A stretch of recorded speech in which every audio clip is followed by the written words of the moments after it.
So talk to me a little bit about Ether and Bitcoin, because I know that you are legging into Ethereum from Bitcoin.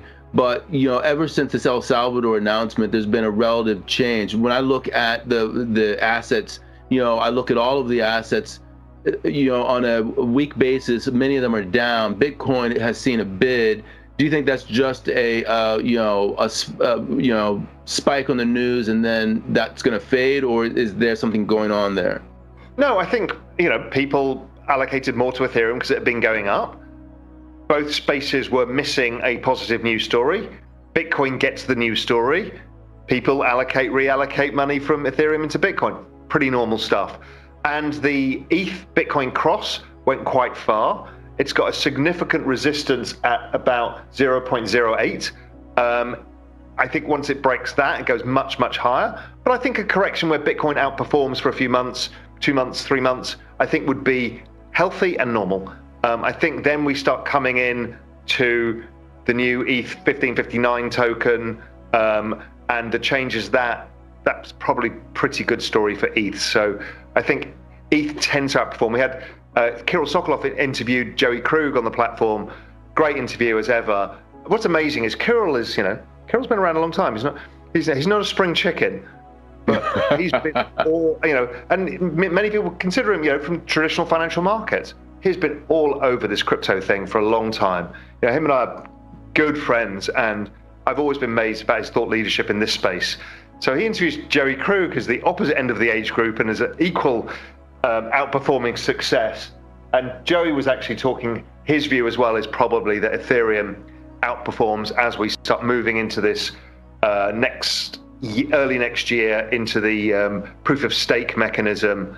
It'll probably be a buy the rumor, sell the fact. You get there and then it's all in the price. But so I think it's Bitcoin first, then ETH, and when ETH goes, all of the tokens go up as well. So we're going to see some crazy times ahead. I'm still remain extremely positive. So the Bitcoin correction question, I've said all the way through, you're going to expect a 50% correction in the middle of this. We've had a 50%. Could it go to 60%? Is it finished here? Who knows? But it's going to take a while to digest, so it's not going to rally and go in a V shape. But in a few months, my guess, and I have no idea, my guess and all the work I've ever done on this is that we should be seeing higher prices for the rest of the year. So around this phase, buy the dip if you can. If you're able to, again, don't use leverage, be cautious, understand what risks you're taking, but I think it's a great opportunity. So that's the general rule of thumb for that. El Salvador, the honest answer is, I don't know. I know everyone's got a hot take, oh my God. The point being is, they're allowing it as, not as their main currency, but as another one. So you can use it, and they've said all businesses, etc., have to accept it. The issue is El Salvador is an interesting case because their currency is actually their economy is dollarized. Right, exactly. So they're not having currency volatility. They're not Argentina. Right, so they're not looking for an escape from currency volatility, which people are confusing it with. So why are they doing it? Because their currency is not being devalued.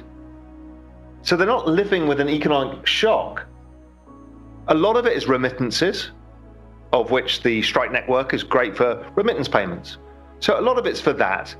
And also gives them access to a saving product that has historically done very well. It's a 213% return a year over the last 12 years. But the flip side is it's incredibly volatile. So if you're a poor farmer and you've suddenly made what looks like $1,000 because you put your savings in Bitcoin and it's gone up 300%, and then your savings fall by 70% in the crypto winter, that's going to scare a lot of people. And if they're not used to currency volatility because they've got a currency board now, I'm not sure how good that is. I think it's interesting. I think people will figure out how to use it, what its use case is. The point being is everyone jumps to a conclusion. I'm not going to jump to a conclusion. I think at the margin, it's good for Bitcoin. Clearly it's driving the narrative. Clearly a bunch of other countries are looking at it. I've confirmed conversations on that front as well. Everybody's looking at this. People are trying to figure out how it works for them. And that's great. Is this the panacea? Is this the great, a nation moving into Bitcoin? No. But I tell you what was genius out of it is everybody's now started using volcanoes. Bitcoin is a volcano, because when it came to, well, you should mine this for your reserves, now it gets interesting. Should an economy like El Salvador have Bitcoin in their reserves? Without question, they should. But how do they get it? Without spending other money from their reserves, and they probably don't have enough reserves. And the nice part is they figured out they can mine it because they got volcanoes, and those volcanoes have massive geothermal springs. So basically, free green electricity. And so now El Salvador, and pretty much anybody else with a volcano, with that kind of nice setup, can mine Bitcoin at a country level, generate a asset that they can put on their reserve balance sheet that will grow over time and protect them from the general devaluation of the US dollar in fiat money terms, the debasement effect. So at that level, brilliant. At remittance level, brilliant. Everything else, unproven. If you dollarized to a 70, if you de-dollarized and adopted a 70 volt asset, you're going to utterly destroy your economy, because nobody has the ability to forecast or hedge currency in that kind of market, and it's very expensive to do so.